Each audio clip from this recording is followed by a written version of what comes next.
Je m'appelle Flavia Alessandra. J'ai 21 ans et je suis née dans un foyer brisé. Ma mère, elle m'a toujours dit, à mon frère, que la raison de sa souffrance était à la fois moi et lui, donc elle.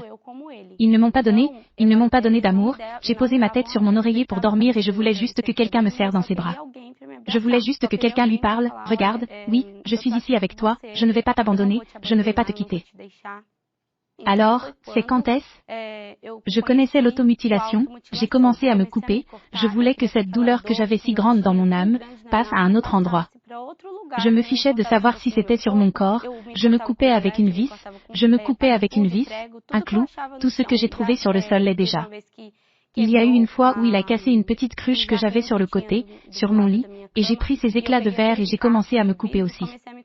Donc, tout ce que je me coupe, n'importe quelle situation, si je n'avais rien là à ce moment-là, je me coupais. Mes propres ongles même. Je devais juste trouver un moyen de me blesser, car si je le faisais, cela soulagerait la douleur que je ressentais dans mon âme et après un certain temps, la douleur de la coupure ne suffisait plus. Puis j'ai commencé à voir que cela ne me satisfaisait plus. Et puis ma mère avait reçu un diagnostic de dépression, alors elle avait des médicaments à la maison et j'ai commencé à prendre ces médicaments cachés et je me suis allongée dans mon lit. Quel était l'effet du médicament sur mon corps? Alors j'ai dit, waouh, quoi? La paix que je ressens maintenant, ce remède m'apporte une paix. Et c'est là que j'ai commencé à devenir dépendant. En fait, sur ce médicament et au-delà, après m'être coupé, je prenais aussi un antidépresseur.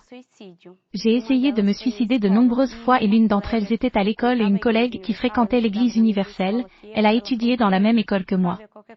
Elle m'a dit, Flavia, que tout apparaît dans l'église et j'ai eu cette pensée en moi, seulement bientôt j'ai refusé parce que je parlais depuis que je suis petite, je suis religieuse. J'ai toujours été très religieux, je suis dans un centre spirit, je suis dans une église catholique, c'est évangélique, c'est chrétien, toutes sortes d'églises, toutes sortes de religions. Je n'en ai jamais refusé. Donc, quand elle m'a dit cela, cela n'a fait aucune différence. Puis dans une autre église et c'est resté en moi. Tout apparaît dans l'église. J'ai dit, je vais tenter de me suicider, si je n'y arrive pas, alors je vais à l'église. Donc une voiture très rapide arrivait, je me suis jetée devant cette voiture et elle ne m'a même pas touchée. Quand cette situation s'est produite, j'ai couru désespérément à l'église et c'est ainsi que je suis arrivée dans l'église universelle, avec la vie totalement détruite. Les pensées, détruit mon moi intérieur, détruit, tout. Ma famille est détruite et quand je suis arrivée c'est la mienne, ma camarade de classe de l'école était déjà là, elle m'a serré dans ses bras, elle m'a soutenue et quand elle a fait ça, une autre travailleuse aussi, est venue elle m'a serré dans ses bras aussi, elle m'a accueillie et j'ai vu, est-ce que quelqu'un m'aime? C'est à ce moment-là que je suis allée me toucher. Qu'il y avait une place pour moi, parce que quelqu'un m'a accueilli, quelqu'un m'a embrassé. Le pasteur a aussi dit une prière pour moi et peu à peu moi, prenant soin de moi. Je me suis libérée. Je n'avais plus l'envie de me couper, je n'avais plus l'envie de prendre un antidépresseur, je n'avais plus envie de tout cela. J'ai commencé à me sentir en paix pendant cette période. J'ai entendu dire que j'avais quelqu'un que je pouvais compter à la fois Dieu et les gens de l'église qui m'accueillaient, alors j'ai dit à Dieu, mon Dieu, est-ce que je paie pour quelque chose? Persiste à quelque chose, alors s'il vous plaît, mon Dieu, s'il vous plaît, aidez-moi à changer mon aide pour être transformé, aidez-moi à recevoir le Saint-Esprit. Je ne l'avais pas vraiment en moi. Je n'avais aucun espoir de recevoir le Saint-Esprit. Je pensais que c'était quelque chose qui était très loin de moi, qui me dépassait de loin. Un mercredi, je suis allée à l'église et le pasteur prêchait sur la question de l'HAPG, à tel point que je l'ai cherché avec insistance. Ce jour-là j'ai reçu le Saint-Esprit et cette expérience de me sentir totalement aimée, totalement en sécurité. Oui, c'était incroyable pour moi.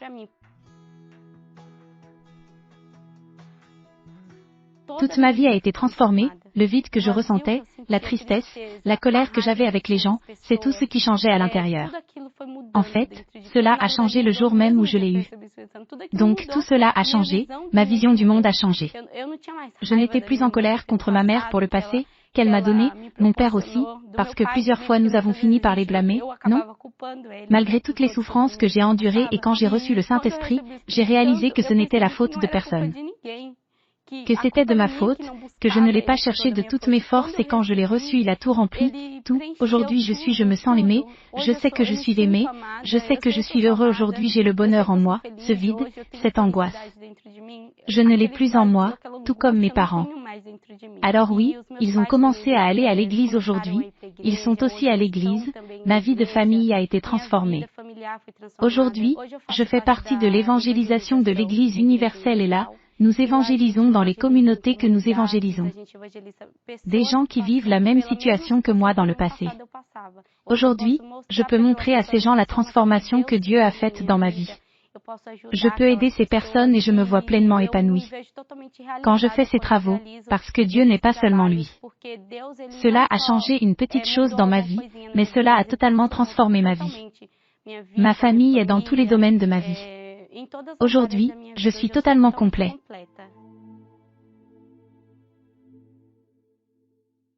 Est-ce que c'est mangé ?